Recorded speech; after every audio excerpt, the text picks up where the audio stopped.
আসসালামু আলাইকুম দর্শক শ্রোতা, কি বলবো আর দুঃখের কথা, নিত্যদিনের কাজগুলো নিয়ে আজকে বলবো কিছু কথা। ভাই আপনারা আমাদেরকে জানেন যে আমরা কত সুখী মানুষ, কিন্তু ভাই আমাদের ভিতরের খবর একমাত্র আমরা আর আমাদের উপরের আল্লাহ ছাড়া আর কেউ জানে না।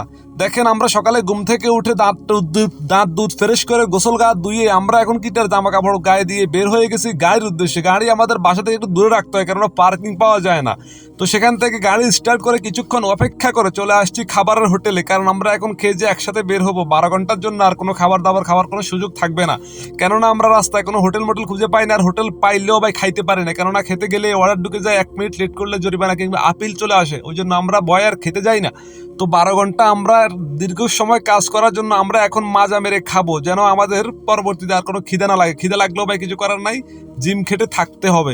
তো ভাই আমরা একটা ভাত নিয়েছি দুজন মিলে খাওয়ার জন্য, ভাতের সাথে দিয়েছে পালং শাক, আমরা নিয়েছি মুরগির গোস্ত, যেটা খুবই সুস্বাদু ছিল। আমরা এখানে প্রতিদিনই খাই।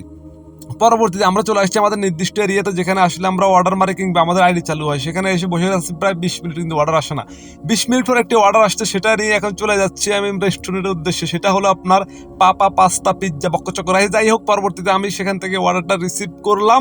রিসিভ করে আমি এখন চলে যাব কাস্টমারের বাসার উদ্দেশ্যে, যেখানে গিয়ে আমি ডেলিভারি করব, আর আমার অ্যাকাউন্টে একটি অর্ডার সম্পূর্ণ হবে। তো ভাই আর আপনারা অবশ্যই আমার ভিডিওটি যদি ভালো লাগে লাইক কমেন্ট শেয়ার সাবস্ক্রাইব করে পাশে থাকবেন, যেন আমি সবসময় কিটার ভিডিও দিতে পারি।